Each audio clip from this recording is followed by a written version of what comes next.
En Deuteronomio. No, pero un momentito, porque tú me estás hablando de los pantalones, la Biblia no habla nada de pantalones. Pero dice Si fuera por temas de vestimenta, los senadores y diputados visten mejor que los cristianos, entonces son más santos ellos que los cristianos.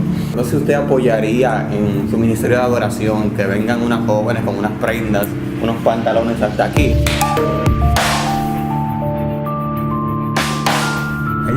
Ay, esto está picante para el día de hoy. Vamos a ver qué tenemos. Hola, ¿qué tal, queridos amigos de Maranata TV? Hoy tenemos un tema muy importante y es el tema en continuación al tema de los adornos. Está con nosotros Israel, nuestro querido pastor, y Macer Acosta, quien nos va a hacer la primera pregunta. Cuéntanos, Macer. Pastor, sería bueno que iniciáramos este tema tratando qué dice la Biblia acerca de la vestimenta. ¿Qué dice la Biblia acerca de la vestimenta? La Biblia dice muchas cosas acerca de la vestimenta. Sobre todo lo que la Biblia busca es que el ser humano aprenda a vestirse dentro del pudor y la modestia que demanda la palabra.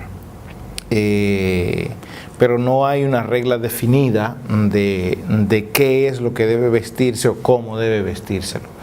Porque si hubiera una regla definida, entonces todo el mundo vestiría igual desde hace 4.000, 5.000 años. O sea, que la modestia se adapta en torno a un factor cultural, se podría decir. Sí, no es lo mismo que se pone, lo que nos ponemos aquí en el trópico, aquí en Dominicana, que la gente que viste, por ejemplo, en Rusia. No es la misma vestimenta, o no es lo mismo lo que se ponen los indígenas del Perú a lo que se ponen los moradores de Estados Unidos. Aún en Estados Unidos, las diferentes regiones dentro de Estados Unidos visten de manera diferente. Un neoyorquino no viste igual que una persona que vive en el oeste de Estados Unidos. Es decir, cada cultura tiene su forma de vestir particular. Una persona, ¿de dónde surge, pastor, tanta controversia? Surge por el mismo afán de alejarnos de la palabra de Dios y prestar más atención a lo externo que al legado mismo de la palabra de Dios. Queremos hacer las cosas desde nuestra propia perspectiva, desde nuestra propia óptica y no desde la óptica de la palabra de Dios. ¿Qué dice la Biblia? Entonces, si fuera por tema de vestimenta, los musulmanes visten mejor que nosotros. Entonces, eso los hace más santos que nosotros. Si fuera por temas de vestimenta, los senadores y diputados visten mejor que los cristianos. Entonces, son más santos ellos que los cristianos. Se están dando cuenta que no es por tema de vestimenta, que hay un factor aquí esencial, hay un factor esencial que se llama Cristo Jesús y lo que Cristo Jesús ordena por medio de su palabra. Pero, pastor, entonces usted apoyaría en su ministerio de adoración que vengan unas jóvenes con unas prendas, unos pantalones hasta aquí, parecido a ese que yo tengo puesto, y se paren ahí a adorar al Señor y administrar al No es que si yo lo aceptaría, porque ahí es donde entra un tema cultural. Nuestra cultura lo acepta, la cultura cristiana en este país lo acepta, se ve bien, porque recuerda una cosa, tú también tienes que cuidar a los demás. Como cristiano, tú tienes que cuidarte a ti y cuidar a los demás. Cuando una persona, por ejemplo, se para en un púlpito o se para en un lugar para adoración y está llamando la atención de los que están ahí hacia su cuerpo, entonces ya Cristo no está presente. ¿Por qué? Porque él, sea predicador o no, sea que esté apretado o no, sea que la tela que use sea muy llamativa, tú estás haciendo que la gente atienda a lo que tú tienes y no al objeto de tu adoración. Entonces ya se elimina la adoración de por sí. O sea, siempre y cuando haya un cierto estándar se puede hacer. Claro, es que yo soy de los que cree que las iglesias deberían tener una tipología de vestimenta. Yo creo eso. Porque Sí, pero la tienen, falda hasta los pies. No, a veces hay exageraciones dentro del pueblo, porque ya eso es una exageración. Eso es una exageración, porque hay muchas cosas que nosotros lo llevamos hasta la exageración porque creemos que con nuestras cosas externas agradamos a Dios y no nos damos cuenta que Pablo, de hecho, en Romanos lo repite una y otra vez. Si tú te vas a Romanos capítulo 10, el propio Romanos y Pablo en el mismo Gálatas capítulo 4 te está hablando de que, óyeme, ya tú no vives para la carne ni para la ley, ahora vives para el Espíritu. Y como vives para el Espíritu, lo que tú haces para agradar a Dios con lo que haces, ya no lo haces para llamar la atención hacia ti, porque entonces te quitaríamos el nombre de Israel y te pondríamos Narciso, o te quitaríamos el nombre de Macer y te apellidaríamos Narcisa. No es un asunto de lo que otros ven o de lo que yo estoy llamando hacia mi cuerpo.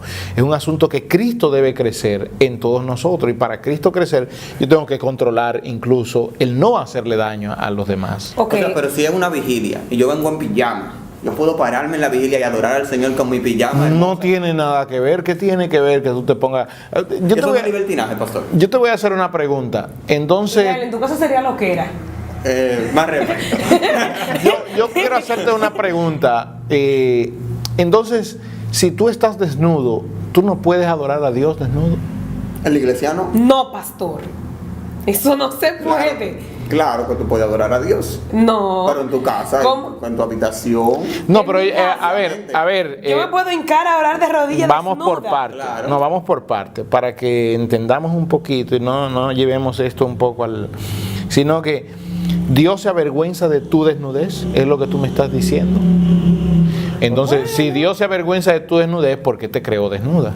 Pastor, pero habían ciertas normas y reglamentos. No, pero vamos, ok, pero vamos a aclarar. Una ropa, Bien, pero vamos a todo aclarar para este entrar. punto ahora. ¿Dios se avergüenza de tu desnudez? ¿Dios se avergonzaba de Adán y Eva desnudo? ¿O no era esa el mejor vestuario para presentar delante de Dios?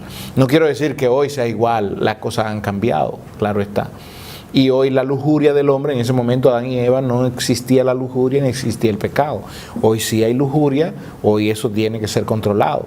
Pero el tema es tú personalmente, tú no puedes orar mientras estás en el baño haciendo una de las necesidades fisiológicas, o Dios se ofende por eso. Esa es la pregunta que todos debemos hacernos.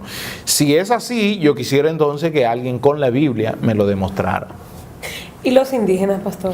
Ahí es donde voy. Dios se avergüenza de que los indígenas no pueden venir a Cristo porque ellos no tienen ninguna vestimenta, no tienen ropa. Los indígenas del Perú, por ejemplo, en Perú hay muchos indígenas, no pueden venir a Cristo ellos porque así como son. Entonces sería un tema de cultura. Año 1960, Nueva Guinea Holandesa, una comunidad de indígenas sawis que se convirtieron 3,000. Hay un libro que lo recoge el dato, se llama Hijo de Paz, que se convirtieron 3,000 y tanto de esos indígenas. Entonces Dios no los aceptaba porque ellos no tenían ropa. Esa es la pregunta que nosotros debemos hacernos. El tema cultural en cuanto a la ropa nace en el pueblo pentecostal y también nace en el pueblo ortodoxo, en las comunidades ortodoxas estadounidenses que se apartaron, los Amish, por ejemplo. ¿De quién son los pantalones? Ahí es donde voy. ¿El pantalón es una prenda de hombre o es una prenda de mujer? Dice la palabra en Deuteronomio. No, pero un momentito, porque tú me estás hablando de los pantalones, la Biblia no habla nada de Pero pantalones. dice que el hombre no vestirá de Escúchame, mujer. pero ahí es donde voy con tu pregunta. ¿El pantalón es una prenda de hombre o una prenda de mujer?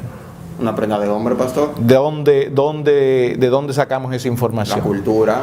Sin embargo, fue una mujer que lo inventó para mujeres. ¿Por qué? Porque en esa temporada, Ok. Cuando se inventa la prenda del pantalón, recuerden una cosa bien clara aquí, las mujeres, sobre todo de la clase social alta, las que eran que venían de familias feudas, que tenían esclavos, cuando montaban a caballo, con los vestidos largos que usaban, no podían montar a caballo. Entonces era necesario usar una prenda que le fuera cómoda montar a caballo para ella no mostrar sus partes públicas.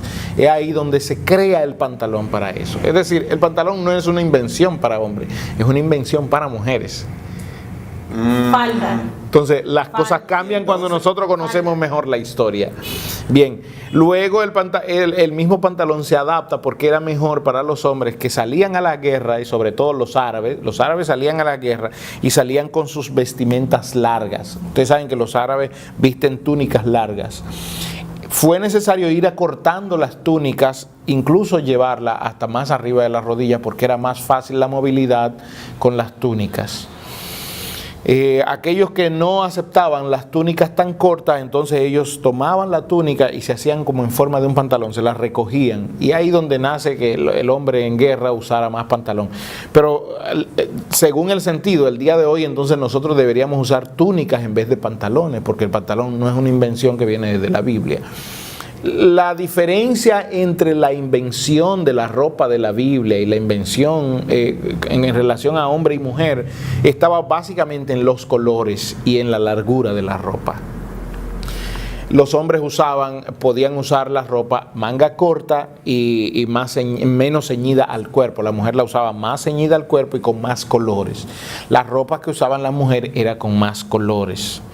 Y la mujer siempre llevaba un manto colorido que podía cubrir su cabeza. Todo el mundo en esa zona de Israel, Jerusalén, Egipto, usaban muchas túnicas o turbantes para cubrirse del sol y que el sol no los quemara. Entonces, la ropa de la mujer siempre iba más ceñida al cuerpo que la del hombre. Y la diferencia estaba en los colores. Se veía mal que un hombre que solían usar colores planos, recuerden el caso de José. ¿Por qué se destacaba la túnica que se le hizo a José? Por los colores. Porque sus hermanos no tenían túnica de colores. ¿Y entonces? Entonces, ahí es donde voy. Las mujeres usaban túnicas más coloridas que los hombres. Era muy destacado un hombre que usara túnicas de colores.